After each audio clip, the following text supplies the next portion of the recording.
And this street was chosen by the Harry Potter filmmakers for the film Harry Potter and the Deathly Hallows for basically the location of Godric's Hollow.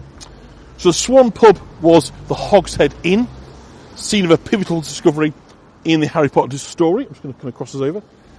So Godric's Hollow, historically, is important to the wizarding world. It's a celebrated village where Voldemort was first defeated. So Godric's Hollow was inhabited by a number of notable wizarding families. The Dumbledore family, Bathilda Bagshot, both resided here in the village. Godric Gryffindor is where it gets its name from. It's the birthplace of Godric Gryffindor, and also the final resting place of at least one of the Peverell family. It's also where Bowman Wright, the wizarding smith, forged the first golden snitch.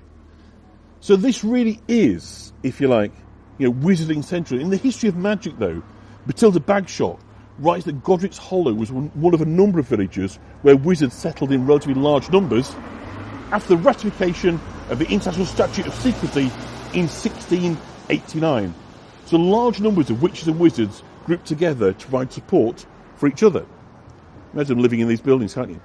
After they'd been facing many years of persecution at the hands of the Muggles. So they found safety in numbers here in Godric's Hollow.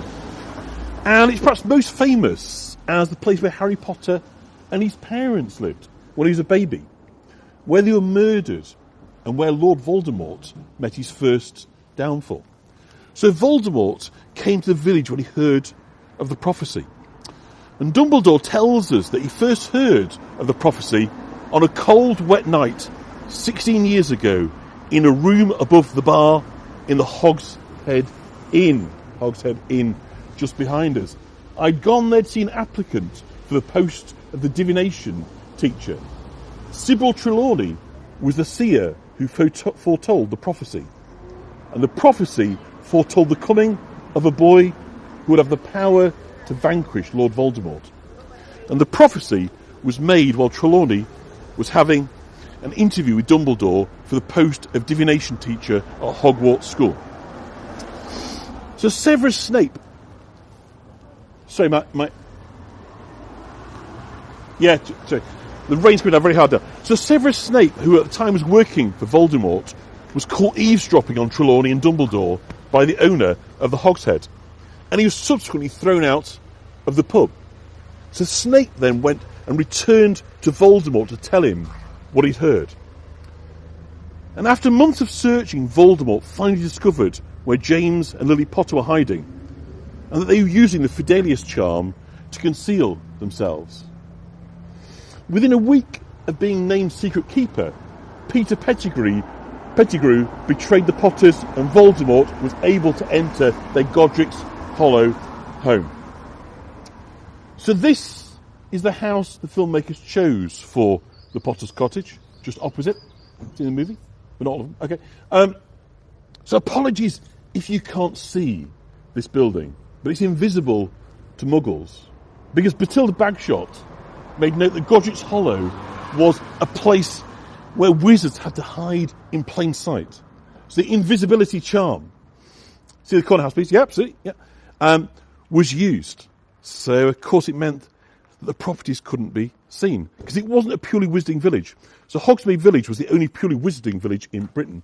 So the residents of Godric's Hollow still had to have avoid kind of open use of magic to avoid disturbing the Muggles. So just turn around so you want to see the corner building. Isn't it just magnificent? So this is why the monuments of the Potter family were hidden. And similarly, the Potter house on the edge of the village was charmed to be invisible to Muggles, but it was visible to Voldemort, who visited the house on that terrible night. And while here, he murdered James and Lily, who died trying to protect their infant son. So I'm trying to get around the back of the... In the process of trying to murder Harry, Voldemort's killing curse backfired on him and destroyed his body. And this caused Voldemort's already mangled soul to become even more unstable. And thus, he left a fragment behind.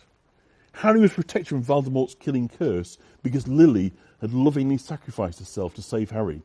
And this imbued him with a charm that prevented Voldemort from harming him.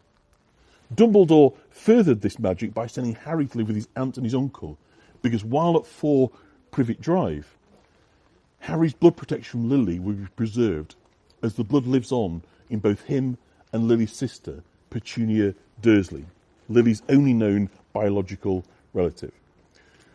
So despite Dumbledore explaining all this in an open letter to Petunia, Petunia never really accepts Harry. She won't treat him as her own.